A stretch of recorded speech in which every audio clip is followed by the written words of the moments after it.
रामायण के 10 गूढ़ रहस्य। भगवान राम के जीवन पर आधारित रामायण का हिंदू धर्म में एक अलग दर्जा है।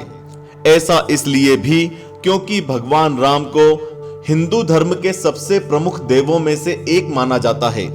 वैसे तो हम में से अधिकांश लोग रामायण की कथा को जानते हैं, लेकिन इस महाकाव्य में कुछ रहस्य ऐसे भी हैं जिसकी जानकारी हर किसी को नहीं है। ऐसा इसलिए भी क्योंकि हम में से बहुत ही कम लोगों ने रामायण का पाठ किया है।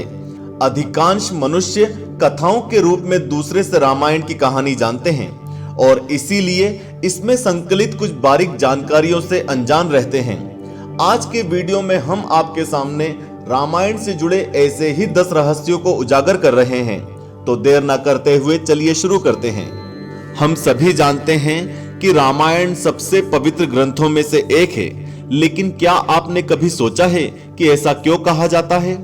दरअसल ऐसा इसलिए कहा जाता है क्योंकि गायत्री मंत्र में 24 अक्षर होते हैं और वाल्मीकि रामायण में 24,000 श्लोक, 500 उपखंड और 7 कांड हैं।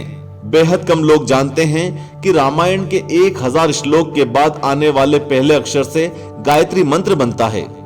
बात करें दूसरे रहस्य की, तो रामायण में राम और उनके भाइयों के बीच के प्रेम पर अक्सर बात होती है। सभी को ज्ञात है कि उनके भाइयों का भगवान राम के प्रति समर्पण कमाल का था, लेकिन ये जानकारी बेहद कम लोग रखते हैं कि राम जी के 3 भाई के अलावा एक बहन भी थी, जिसके बारे में रामायण में बेहद कम चर्चा हुई है। लेकिन उनकी बहन का नाम शांता था। शांता असल में राजा दशरथ और माता कौशल्या की संतान थी। वह अपने सभी भाइयों से आयु में काफी बड़ी थी।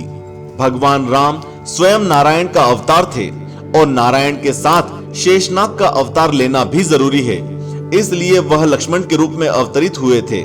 ये जानकारी तो हर किसी को है, लेकिन एक सत्य यह भी है कि भरत और शत्रुघ्न भी भगवान विष्णु के सुदर्शन चक्र और शंखशैल का अवतार थे। हालांकि इस बात का उल्लेख आपको रामलीला और कथाओं में नहीं मिलता, लेकिन रामायण में बताया गया है कि जब राम रावण का वध करने के लिए लंका जा रहे थे, तो समुद्र पार करने के लिए उन्होंने एकादशी का व्रत रखा था। अक्सर आपने कथाओं और रामलीला में सीता स्वयंवर को विस्तार में देखा होगा। जब कभी राम और सीता के विवाह की बात होती है, तो उनके स्वयंवर की चर्चा जरूर होती है, जिसमें भगवान राम ने शिव धनुष को उठाया था और प्रत्यंचा चढ़ाते हुए धनुष टूट गया था। लेकिन आपको जानकर हैरानी होगी कि इस कथा का विस्तार से वर्णन रामचरितमानस में किया गया है। वाल्मीकि द्वारा रचित रामायण में सीता स्वयंवर का कोई वर्णन ही नहीं है। रामायण के अनुसार भगवान राम अपने भाई और ऋषि विश्वामित्र के साथ मिथिला पहुंचे। वहां पहुंचकर विश्वामित्र के आग्रह पर राजा जनक ने राम जी को वह धनुष दिखाया, जिसे उठाकर प्रत्यंचा चढ़ाते हुए वह टूट गया था।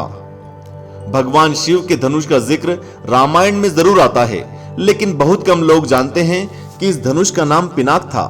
वाल्मीकि के रामायण के अनुसार मात्र 27 साल की उम्र में भगवान राम को 14 वर्ष का वनवास भोगना पड़ा था। कहा जाता है कि 14 वर्ष के वनवास के दौरान लक्ष्मण अपने भाई भाभी की रक्षा को लेकर काफी सतर्क रहते थे। वह इसी उद्देश्य से कभी सोते नहीं थे। इसी कारण से उन्हें गुदाकेश भी कहा जाता है। इस नाम का जिक्र हमें रामायण में सुनने को मिलता है। साथ ही ये भी उल्लेख मिलता है कि लक्ष्मण जी के आग्रह पर स्वयं निद्रा देवी ने उन्हें वरदान दिया था कि वनवास के 14 वर्षों के दौरान उन्हें नींद नहीं आएगी, लेकिन उनके बदले किसी दूसरे मनुष्य को 14 वर्षों के लिए सोना पड़ेगा।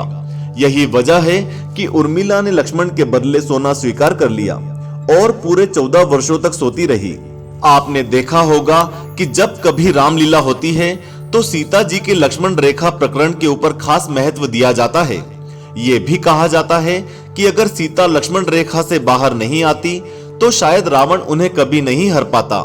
लेकिन हैरानी की बात है कि लक्ष्मण रेखा का जिक्र ना तो हमें रामायण में मिलता है और ना ही इस घटना को रामचरितमानस में बताया गया है। इसका उल्लेख केवल रावण की पत्नी मंदोदरी द्वारा लंका कांड में किया गया है। रामायण से जुड़ी एक विशेष बात हमें यह भी जानने को मिलती है कि जब भगवान राम और रावण का युद्ध चल रहा था और बहुत समय तक युद्ध का परिणाम नहीं आ रहा था, तब अगस्त मुनि ने भगवान राम को आदित्य हृदय स्तोत्र का पाठ करने को कहा था, जिसके प्रभाव से ही वह रावण का वध कर पाए थे। तो ये थे रामायण से जुड़े 10 ऐसे रहस्य जो आपको कथाओं में और रामलीलाओं में सुनने को नहीं मिलते, लेकिन ये भी रामायण का हिस्सा हैं। आज के वीडियो में बस इतना ही। अगर आपको ये जानकारी अच्छी लगी हो तो हम ऐसी और जानकारियां आपसे साझा करते रहेंगे। जय सिया राम।